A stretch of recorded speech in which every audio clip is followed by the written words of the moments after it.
Here's a test on kinematics in 1 dimensions. Now the assumption is that you are kind of in grade 11 physics, or you're doing a physics course which is foundational. So I have quite a few questions here that we're gonna run ourselves through. So this is basically kind of like a test. Now I would encourage you as a student, to download this particular test. I'll put up a link in the description or in the show notes so that you can click and download it for yourself and then give it a try. And I'm gonna go through all of the solutions right now so that you can kind of double check for yourself. I think there's a good set of examples here that you might learn from. So let's get ourselves started. So the first question that you see there, okay, states identify if the quantity is a scalar or a vector. So this is kind of going back and reinforcing your understanding of scalars and vectors, and you should know which particular quantities are scalars and which ones are vectors in kinematics. And then it also asks us to provide the SI standard unit. Okay, so that is also useful so that you can kind of remember what those units are, because you have many units for a particular scalar or a vector. So let's dive into this. So first off, in terms of position, okay, so position typically will be designated, okay, in this particular way. So it is a vector. So that's number one. This is what you will see. Now, depending, sometimes, you may, okay, view this and you might see it as, okay, an S, okay, which is basically a spatial orientation, okay, which has been used from Latin, but very often, depending on who's teaching, you will use D. I use either this one or this one, but I primarily stick to this one if I'm teaching kind of and going over grade 11. So that is a vector. Now, because it's a position, right? So for this particular case, the unit itself, the standard would have been meter. And so that's meter. The abbreviation is just an M. So that's the first one. For distance, okay, so distance is typically just given as a D. And this particular distance is the total distance that you would cover. And it is just simply a scalar. It doesn't have a direction at all. And just like the position, its SI unit would be just meters. Displacement, right there, so there's definitely a difference between position and distance and displacement, and you should kind of know the difference between those. I can put up a link up above there to the video which discusses that in detail. So for displacement, we typically will write it out as the change between the positions that you have, so your position final minus your position initial that you're starting off with, and this is kind of how it's typically written. And this is indeed a vector. So this is going to be a vector, and the actual unit also in SI units as a standard would be meter. The next one that you see there, so this is speed. Okay, so for speed, we typically will write speed with a V. Now, sometimes people will write it with an S. I try to avoid it, but to be honest with you, it's not that it matters as much. I just don't want students to be confusing it with the actual S over here, when sometimes teachers or professors might use that. So, we can stick to V on its own. And when there is no vector kind of symbol up above there, so that little arrow that we put above, then we right away know that it is a scalar. And indeed, speed is a scalar. Now, the SI unit is meters per second. That is the standard, but of course it can come in many other units, kilometers per hour, miles per hour, whatever it may be. Now, your velocity right there, so it is also written as a V, but all of a sudden you're going to get, okay, the little arrow right above there. So it is a vector that you have. Now, there are many different velocities that you have. You can talk about your instantaneous velocities, so V with a little actual vector symbol up above there would typically mean that it is in some kind of an instantaneous velocity. Now, if you wanted to know what the change between the velocities are, okay, you would write it with a little change symbol in this way, so that also can be written. If you want it very specific, let's say your initial velocity, right, or maybe your final velocity, you'll put subscripts up above there. Okay, sorry, at the subscript in terms of I or F, that's what you will see there. Now, all of these, okay, in terms of the standard unit, is meters per second. The last one, which is acceleration, so that's what you see there last. So typically acceleration in kinematics in one dimension, as you begin, it's going to be uniform acceleration. So it is an average, right? So that's what you will have. So very often, you might actually just see it as written in this way. But typically, if you want to be very specific, it's going to be the actual, and my apologies there. So it's going to be the actual A, and then they'll put a little average or VE, okay, symbol, just to remind you that it is the average between, okay, the change of velocity that you have. And you do study uniform acceleration or constant acceleration, so it's non-changing. That's what you will have in 1D. And for this, okay, the standard unit is meters per second, okay, over seconds, which we actually write as meters per second squared. That's how we do it in terms of simplified form, but it is the actual change in your velocity for every single second that happens. So there you go. So those are the first initial items, so scalars, vectors, and SI units. I think it's pretty useful to be able to know these, all right? So that's question 1. Now, here is question number 2, okay? So this particular question pertains to an example that we're going to try to hopefully solve. So we have the nervous system, and it sends signals from the brain to all parts of the body. So it's certainly true if everything's functioning normally. A doctor is studying a patient whose signals do not return to the brain, so something may be wrong. A medication is being tested to increase the probability of the signal's return, so wherever it is going. Now, through a study, it has been observed that the signal travels 45 centimeters down. Then the signal continues another 25 centimeters down to the desired body site. The signal gets regenerated and attempts its return to the brain. So I guess it goes down and then it tries to return. If the signal fades away after traveling 32 centimeters back up, then what is the total displacement for the signal's journey? So this is really kind of an understanding of position, distance, and also displacement, okay? So that's what it looks like. So if you could imagine, so if you have a person, right? So here's my person, so kind of a stick man right there. So let's write them down.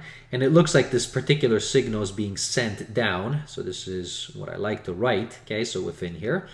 So we first kind of go down. So this is, going down, and it's telling us as we're going through that the first one is 45 centimeters, okay? And it's down, so I'm going to just put that arrow. That would have been the actual position with respect to the reference, and then let's assume that the brain reference is all the way up on top there. So that's what we would have.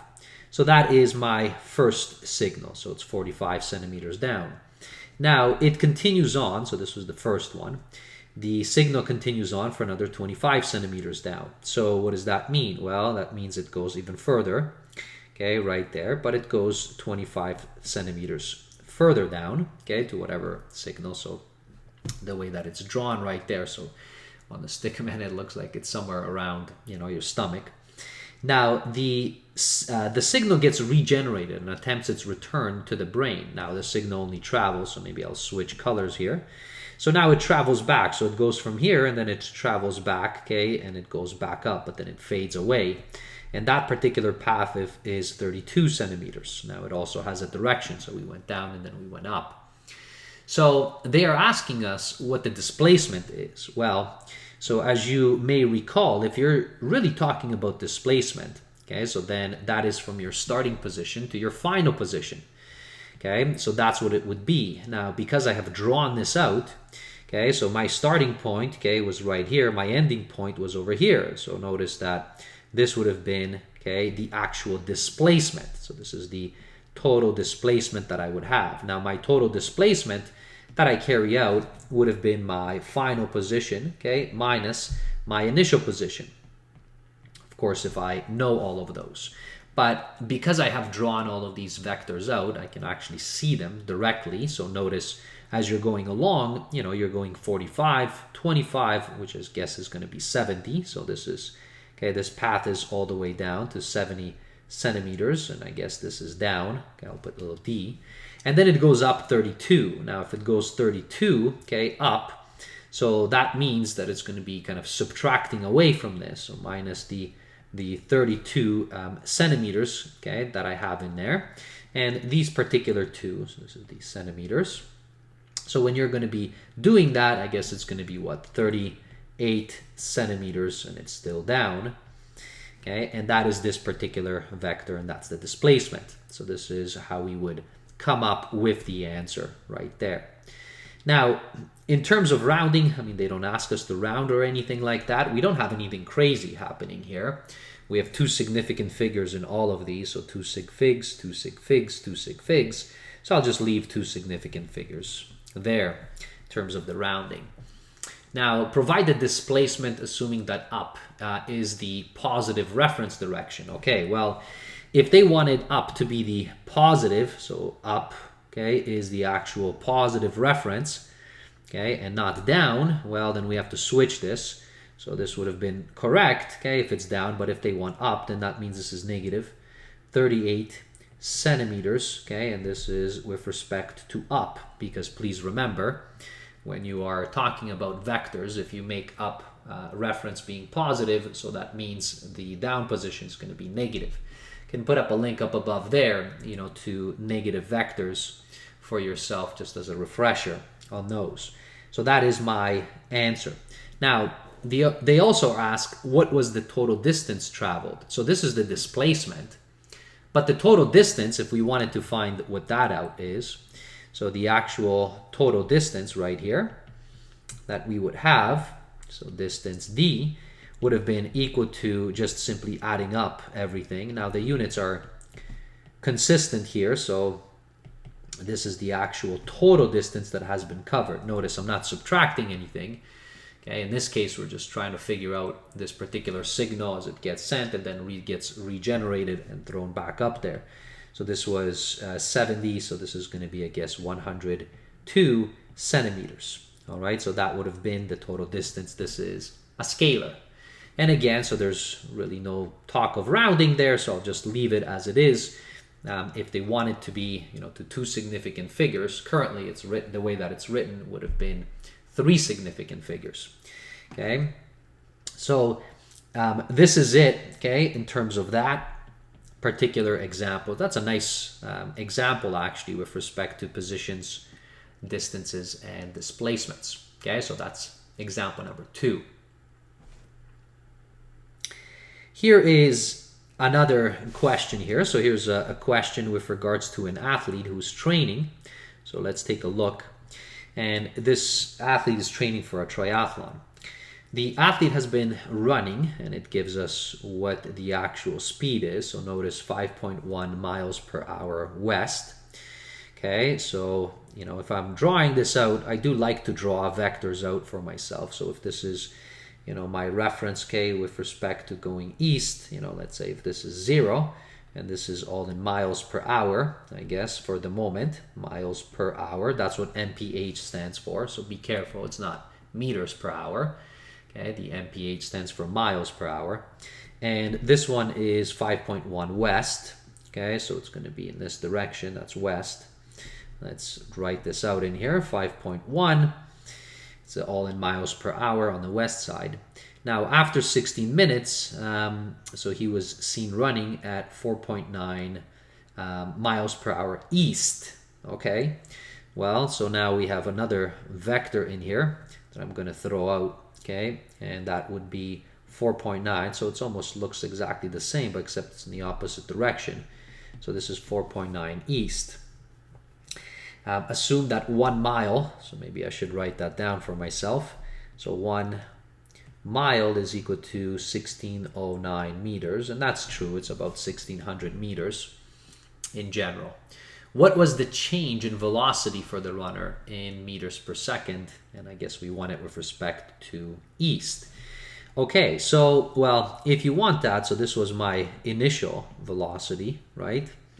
Okay, this was my final velocity. So this was my final velocity.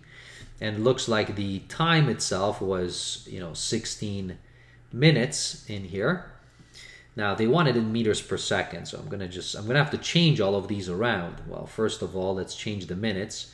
So we're gonna have to change this back up. We know that 1 minute is equal to 60 seconds. So that's going to give us the actual minutes. Let's take out our calculator here. So 16 multiplied by 60, so it's going to be 960. Okay, so that is now in seconds. This is what I wanted in terms of my unit, so notice that. So that's number one. My V, so this one I also have to change. So my V initial, which is 5.1, this is miles per hour, so I like to write it in this way, kind of in a rate format. And now I have to change this back, and so this is going to get annoying, but so be it. Now we know that 1 mile is equal to 1609 meters. All right, so this is what you have there. That's actually given in terms of the information there from right here from the question. So that would get rid of the miles for us, and we have it in meters, but we don't want the hours. So, you know, we know that 1 hour is equal to 60 minutes. And then, of course, 1 minute is equal to 60 seconds. So that is going to give me, now, of course, this is going in the west direction. Now, we want everything in east. So I guess this is going to change its sign. So let me do that in just a moment. Okay, so in here. So this is really just the magnitude, okay, of this. So I'll put magnitude, those two little lines to designate it. And what do we have? So 5.1 times 1609, and let's see what is there. Okay, now divided by, let's just put that in there. So that's what we would have, and then divide this by 60. And I guess 60 times 60 is squared. So there you have it. So this is approximately 2.27. This is where the trick comes in, you know, how far. It looks like it's a bunch of sixes there. You know, how many should you keep? This is in meters per second. Now, just keep as many as you can because this is an intermediate step. You know, typically, because we're starting this off, this is two significant figures. We would typically round this to two significant figures. But because this is not still our final answer, I'll just leave it, right? So keep yourself like 5, 6 decimal places just for the sake of, you know, safety here. Now, the other part is because we want this east, so I have to change this. So that means that this is going to be, if I want this as a vector and we wanted to make it east because it was west, that this would have to be the negative, right? So that would be the same exact thing, but now it is east. Now, we're going to do the same thing for VF. Now, this one is already east, so this one is easier. Okay, there's no changes needed there. Now notice it's 4.9. And now this is, you know, I'm going to change this all back as well.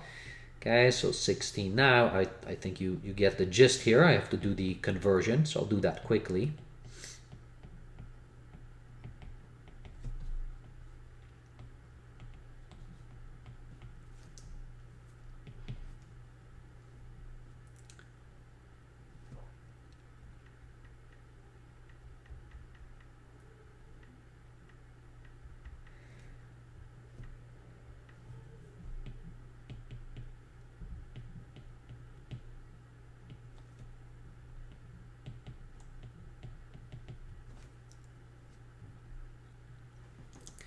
So those are my initial and my final velocities. Now if I want the actual change, so change in velocity is v final minus v initial.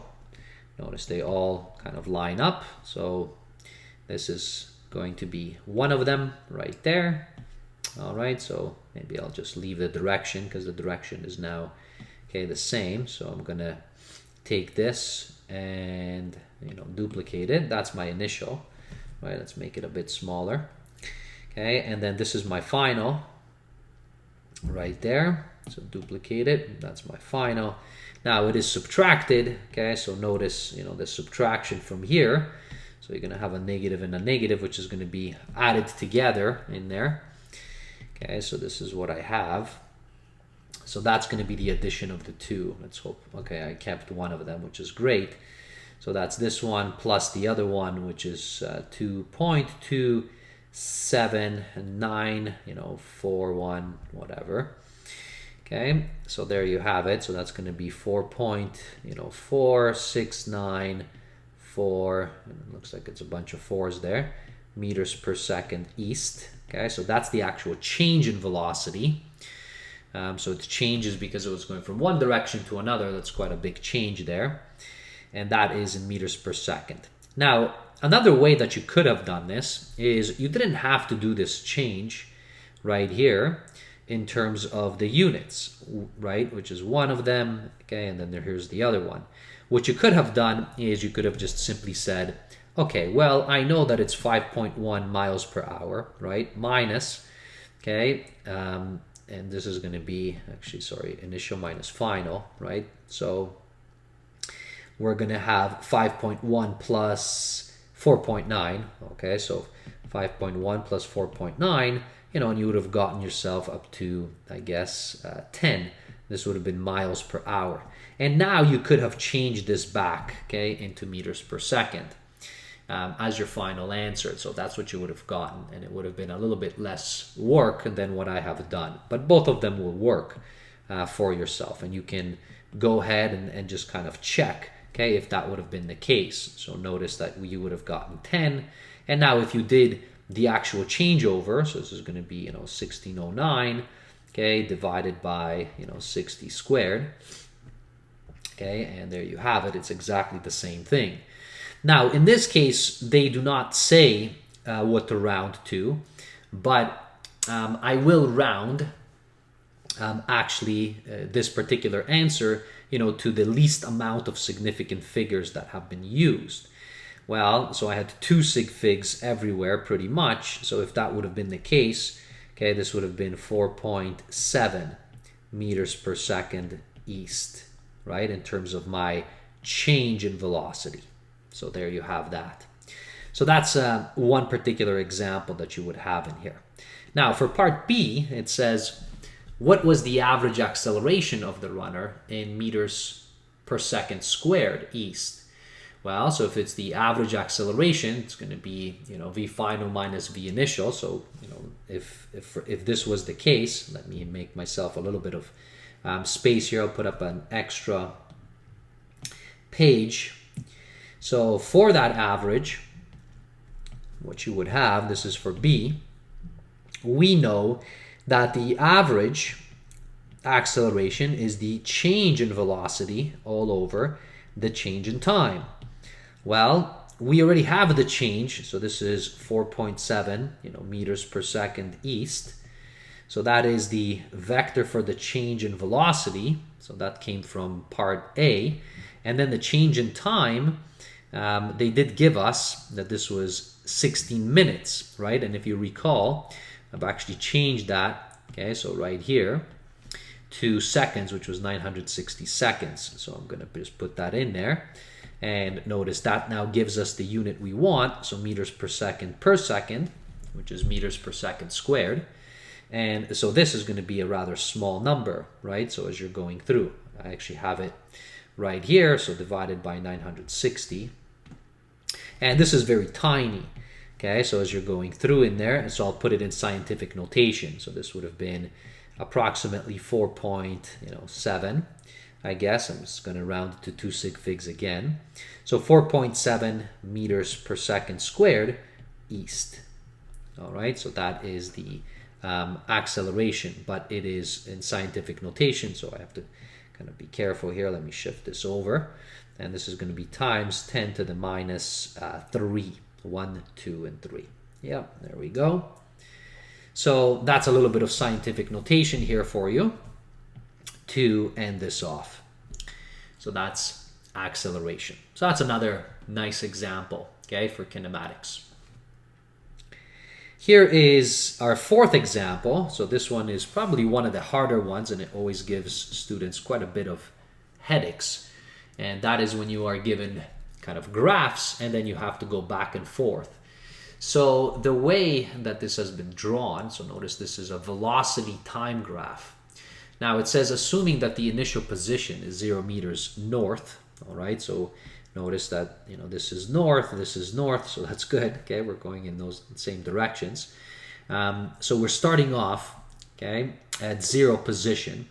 Now the x-intercept in the graph below is 2, 3, and 3rd. So this is the x-intercept right here. Well, there's another one here, but this one would have been at 10 and 0. So let me just draw that in there, and I'll put it in red. So that is this particular point. Now that's going to be needed for us. This is 2/3 0, because of the fact that we want the areas, right? So we want areas under the actual graph to be able to figure out. All right, so let's take a look and see. So first off, if they want us to construct a position time graph, which is one of them, okay, so that's one. And then they want us to construct an acceleration time graph, so that's another one. Now, I've actually done a very kind of complicated example just like this already, okay, and I'll put up a link up above there if you really want to test yourself, but let's try this one as well on here. So for this example, if I'm going to kind of redraw it, so what do I like to do is first I'm going to do the acceleration time graph because it's much easier.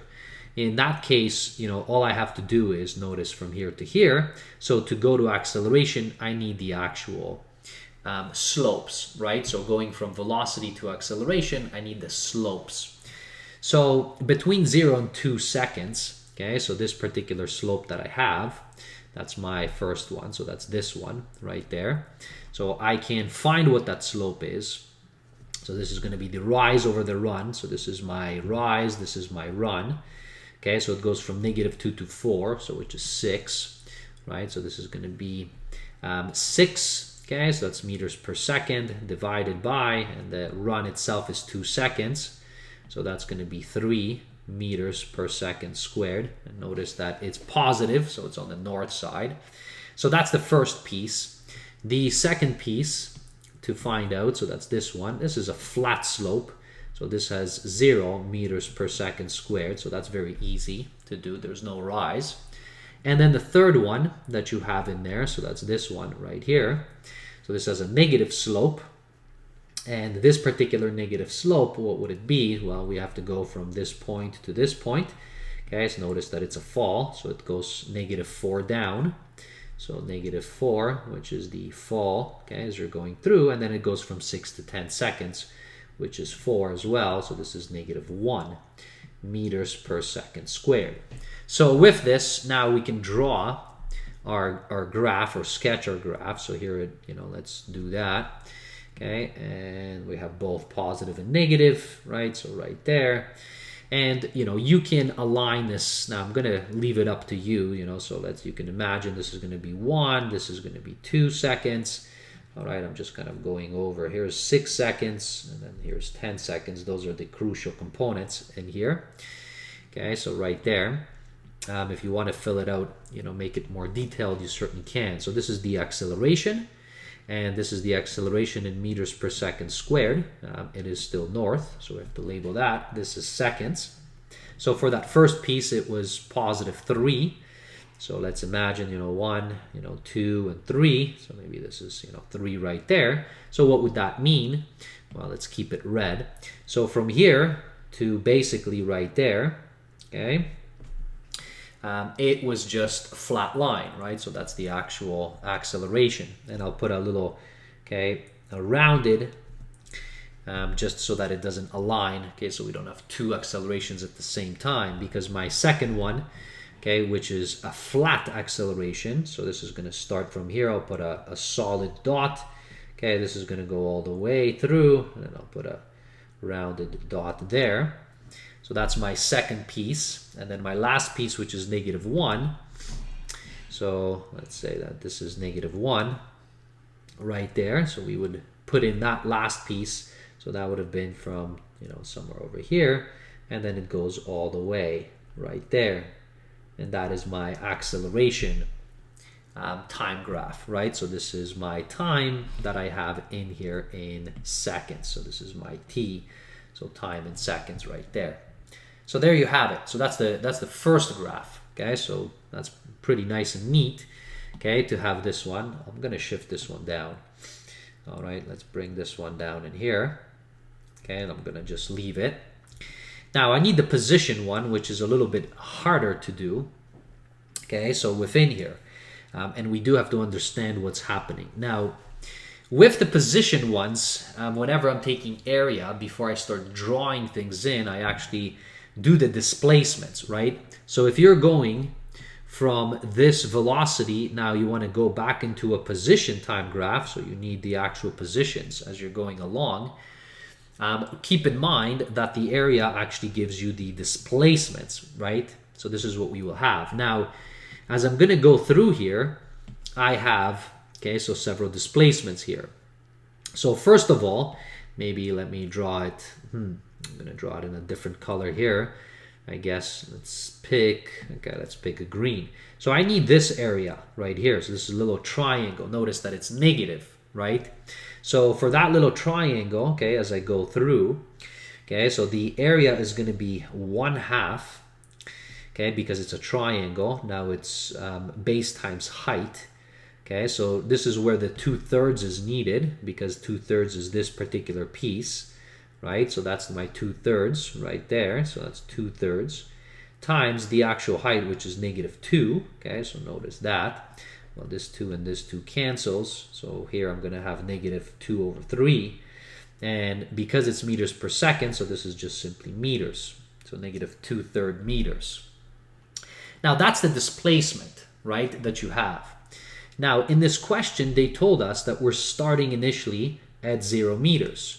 So that's great because of the fact that what this means, so whatever our reference point is, okay, so if this was our reference right there, okay, and let's say that, you know, right here, this was 0 meters, okay, now we're going north, so I guess I could have drawn it up and down, okay, as you're going through, so maybe I'll do that, okay, just let me delete this, okay, and then draw it in this way. So here is, you know, going north, right there. We're starting at 0 position, but this displacement tells us that it's negative. So what that means is that, you know, we've gone, okay, we've displaced ourselves, okay, this is going to be 2/3 down, okay, or this is -2/3 with respect to 0 if north is up. So now the component itself, now you do have to be familiar of, you know, what does this actually mean in terms of velocities, right? So this velocity was -2. And then it was, you know, going, and it went to 0. So -2 just simply means it was going in the south direction, right? Which is exactly what has happened here. We started from here and we were kind of going quickly until we basically stopped here, because that's the actual velocity stopping. So how does that look like on a graph for us, right? On a position time graph. Okay, so the position time graph, it would look something like this, right? As you're going through, if it had positive slopes, but this was negative slopes. So what we're looking at is we're looking at something that looks like that, okay? And it goes into the negative direction, where your initial, so notice this is -2 right here. So the slope over here is -2, then it's still negative until eventually it becomes flat, right? So that's what that I have, that's that piece. Now, my second piece that I'm going to work with is going to be this piece, okay? So all the way through, okay, all the way up to there. Now, this one is a little bit different. So what's that triangle look like? Okay, so that's my second triangle. So here, okay, I'm going to just do it on the side. So again, it's another triangle. Now it is going to be positive. Now, what do we have? Notice it went, so now I need my, so this is my height, right? This is my base of the triangle. So it goes from 2/3 to 2, right? So it goes from 2, okay, and that. Now it's 2 minus 2/3, which basically is 1 1/3, or 4/3, if you were, you know, doing it as a fraction right there. So that's 4/3, and it's times 4. Okay, so that's the height of that triangle. So it's going to be times 4, and then this is 1/2. Okay, so again, well, 2 into 4, that goes 2 times. So this looks like it's 8/3, right? So this is what we have, which basically means 2 2/3. Now that's the displacement, but now it's positive. So it goes, okay, so notice it basically erases this piece, right? And then it continues on, okay, and it still keeps going up. And this whole piece is 8/3. Now, so where does it end up? Well, if it started from here, which was negative 2 over 3, okay, going into here, which is, you know, the 2/3. So now that 2/3, okay, is going to leave us 6 over 3, which is 2. So this position, so now the position, okay, of this point, this basically ends up at 2 over here, at positive 2, as you're going through. And now again, so what happens? Now we have to look at how our graph would look like during that duration. So during that duration, so from here, it started from 0, which was basically from here. And then notice it starts to, okay, go in and gets faster and faster and faster until it gets to 4 meters per second. So it's going to look like, so it looks like it goes from here and then it goes basically kind of up in this direction. So that's kind of how it will look like. And where will it end up? It's going to end up at 2. So it goes from negative 2, 3, right? And it ends up at 2 over here in terms of its position. So that's what we have there. Now, my next piece, okay, so this is going to be my second last piece over here. I'm going to erase this stuff. So my next piece as I have it, well, that's going to be this particular area. So as you're going through, this one is very simple because it's just a rectangle. So my rectangle piece, I'll just maybe do it over there. So it goes from 2 to 6, so that's going to be 4. And the height is also 4, so notice from 0 to 4. So 4 times 4 is 16. So this is going to be 4 times 4, which is going to be 16 meters. Now, so that's quite a bit, right? So it jumps, okay, and goes all the way up. So actually this whole thing, we probably would have to extend this really high up there, okay, as you're going through there. So it's going to now keep going, okay, and it goes up. The displacement is 16. Well, 16 plus 2, it's going to leave us here all the way up. So 16 plus 2 is 18 meters, right? So that's what it's going to happen. Now, the only thing is that this has now gone, okay, notice this is a straight line. The slope is 0, okay, which means that it's being stuck at 4 meters per second. So it's going at exactly the same speed, okay, it's moving. So for this particular graph, as we're are going to be jotting this down, what it means is it will just continue at a straight line over here. And of course, it will continue for 4 seconds there. And the slope of that line is 4 meters per second, right? So that's what you have.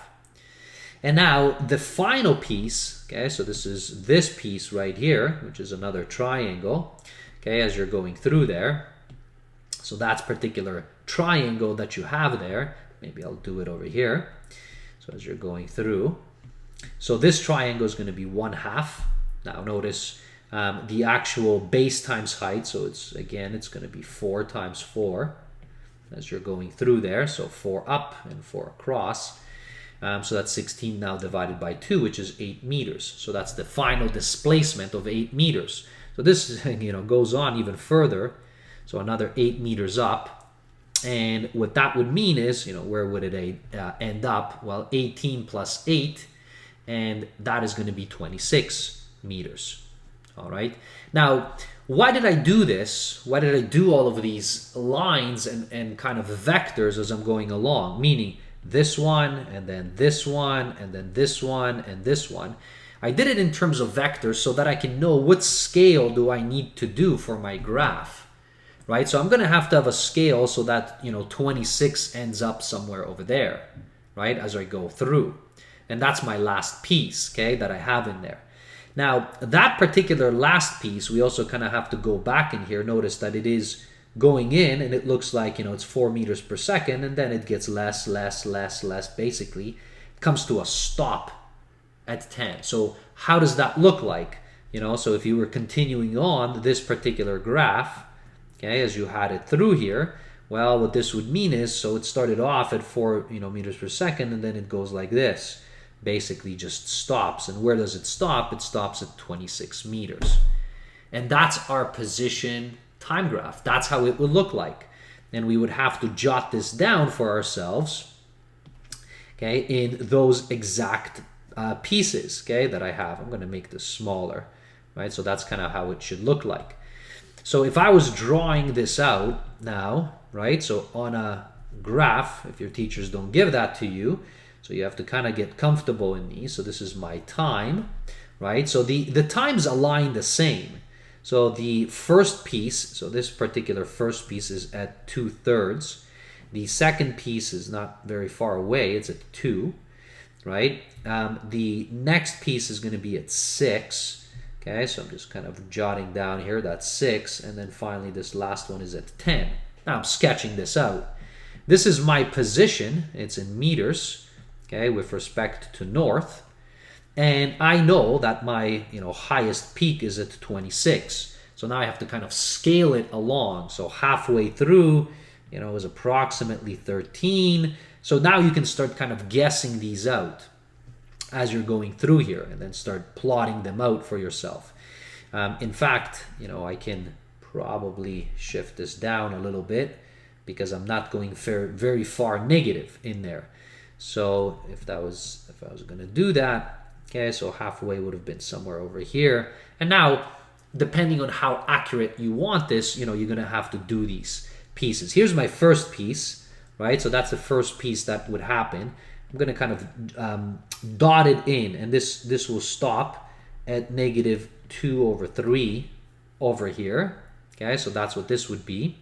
And how would this look like? So this is going to go, okay, like this, okay, like this, and it's kind of going to stop right there. So it has that curvature. It has this curvature like this. That's how it looks like. Then on my next piece, which I guess, okay, I can continue on here, but I'll switch the colors. This particular next piece that you have, now all of a sudden it goes through, and it's going to go up to 2. So, let's imagine that 2 is somewhere over here. So it's going to go in this way, okay, and it's going to go up to 2 like this. Okay, so somewhere there, so you have a piece there and a piece there. Now it continues on, okay, and this is going to be a straight line up to 18. So, 18, let's imagine, so maybe it's somewhere over here. And that's that straight line that's coming from the rectangle displacement that you have of 16 meters. Okay, and this is going to be basically, so I'm going to just try to see, I'll put the dot there, okay, and it kind of looks like this. Now, I didn't draw it very well because it should kind of be more of a smoother path there from one to the other. So meaning, so this path right here is you're kind of going through, and that's because my scaling, right, doesn't work very well. Okay, at least I didn't do it that great. And then the last piece, okay, is going to be that last triangle from 6 seconds to 10 seconds, and that has fallen off. So that's another 8 meters up, which is 26, right? So that's going to be somewhere over here. And this kind of continues on and then peaks there. So it has a flat slope. So this is kind of how it looks like. But of course, especially here, I kind of botched it a little bit. I have the more or less a very correct. It kind of should have more of a smoothness like this, okay, as you're going through. So there you go. That's your position time graph, okay, for these. So that's kind of question number 4. Here's a neat question. So it says, explain why the velocity time graph can be generated from the acceleration time graph by taking the area under the graph and knowing the initial velocity. All right. Now, if the initial velocity is not given, then what should you assume? Okay, so if the initial velocity is not given, you should always assume that the initial velocity is 0. Okay, in whatever units you want it to be. Okay, so let's say, maybe meters per second. If it is given, right, so then it will be different than 0, and, we'll have a starting point. Now, why is it that the velocity time graph, when you are given the acceleration time graph, when you go in this direction, why is it that we're taking the area? Well, the reason is, don't forget how acceleration is defined.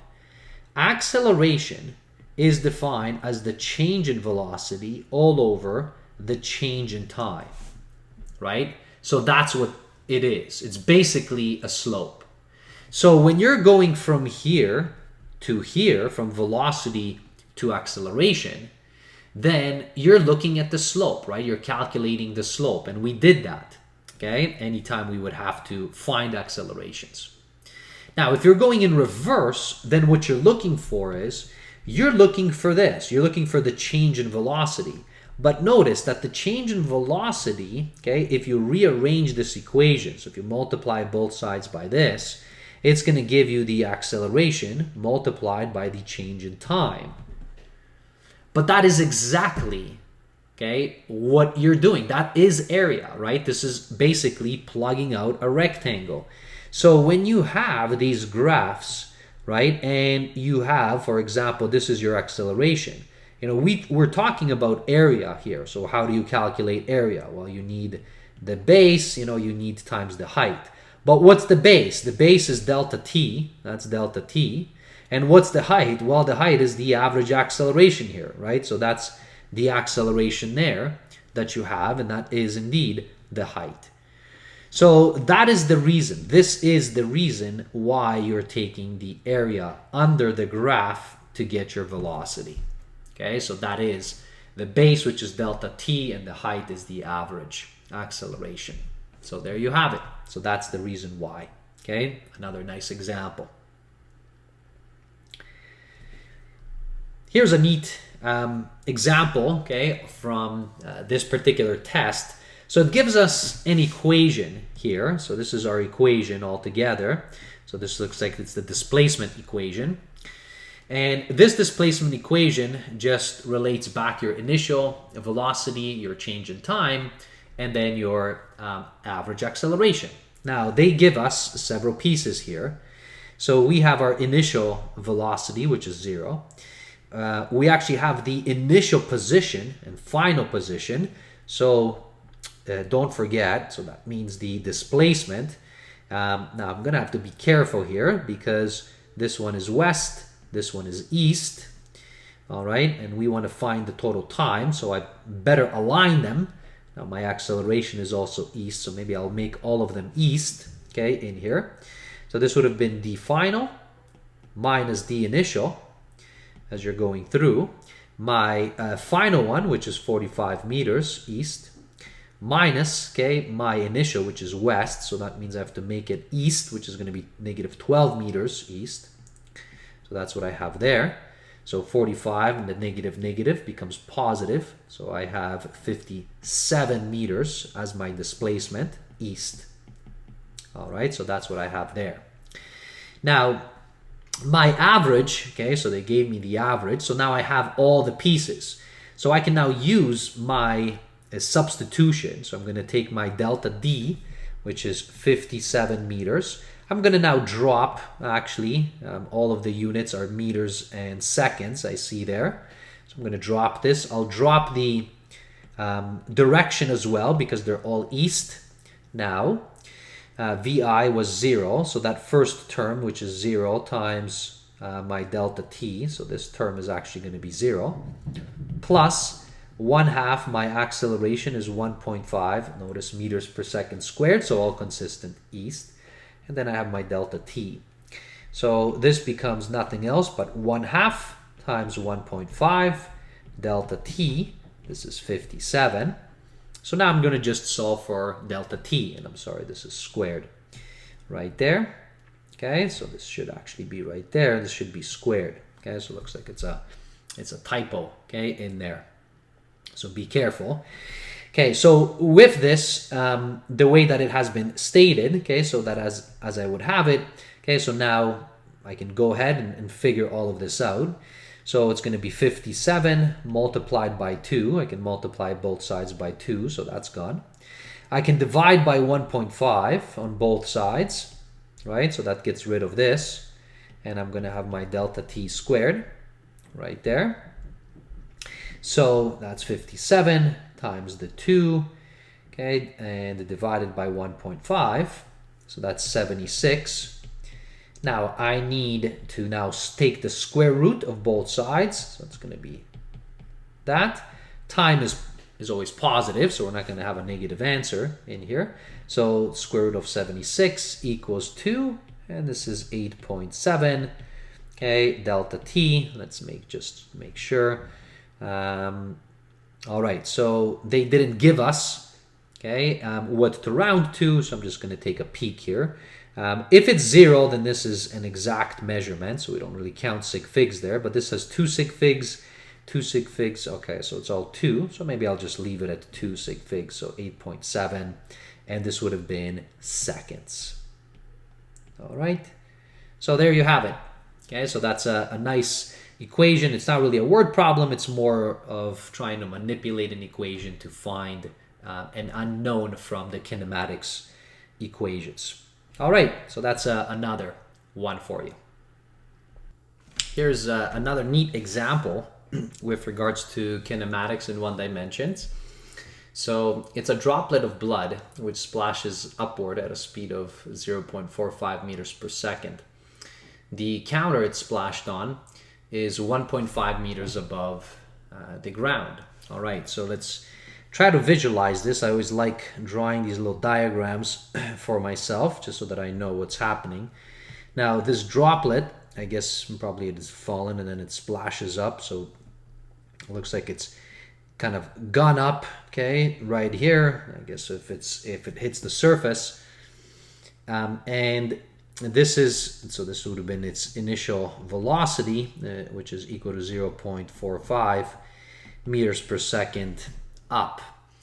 Now, if we want to know kind of what's happening here, so the other component is that the counter it's splashed on, so it looks like the counter itself, okay, so the ground is above 1.5 meters, okay, in height, right? So this is 1.5 meters below, I guess, the reference point, okay, if right there is at the top. Now, how long would it take to reach its top height? Well, so this is basically assuming that there is gravity, because they don't give us anything else. And if you do have your actual droplet or any object which is kind of lifted up, it's going to be facing gravity. So our acceleration is actually gravity, which is g, which we assume was 9.8 meters per second, and it's down, right? Now, if we're assuming up is positive, then we have to be careful. We have to make this one negative, because that would be down in terms of a vector. So if you want to know how long it took, then, so this is for part A, you would be dealing with the acceleration equation. So this would have been the acceleration equation, which is just the change in velocity over the change in time. Now, you do know that the top height of that droplet, whatever it goes, if it's working against gravity, eventually it's going to stop, right? It goes on and then stops, and then it starts to fall back down. So we know that the final, okay, so this is the delta V, so final is 0, minus the initial, which I guess is 0.45 meters per second, divided by the change in time, which would have been the total time, so that's how long it would take, and this is negative 9.8. So now we just have to solve for delta t. So rearranging this equation, so delta t is equal to, it's going to be negative 0.45 divided by negative 9.8. So those negatives cancel, and it's going to be a very short period of time. So this is going to be 0.45 divided by 9.8. The negatives are gone. So this looks like it's 0.0, and I'll keep it to two significant figures, 46 seconds. So, almost nothing. So basically just kind of splashed up, okay, and that's about it. Now, this is, of course, assuming, gravity is the only thing that's acting, and there's really no other resistances that we have. And now, so what's next? Okay, so that would have been part A. That would have told us how long, okay, it has gone up.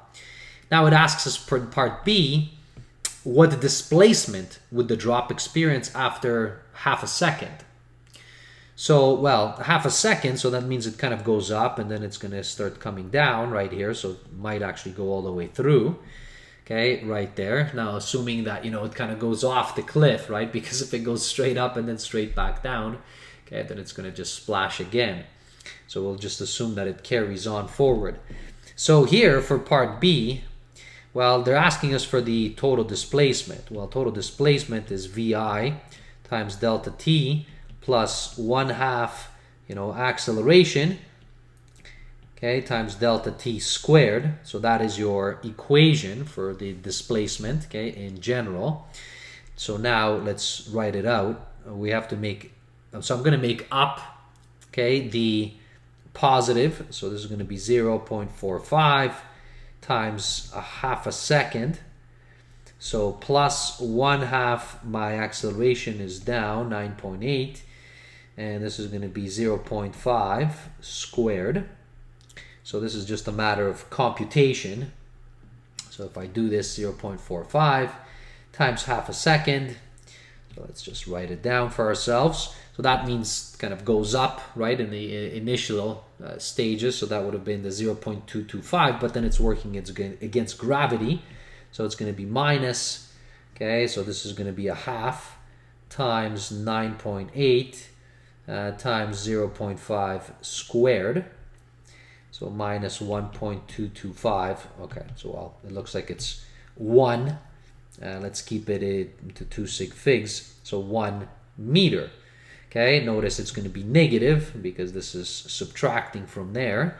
So now what does that mean? Obviously the drop doesn't go, you know, -1. It just means, okay, this the displacement itself, so as it would go up and then it would go down, this is the displacement that it would have. So that would have been the displacement right there, right? So it goes it goes up, okay, oops, okay, it goes up and then it comes down, and then this would have been your displacement right there. So that it's 1 meter below where it started.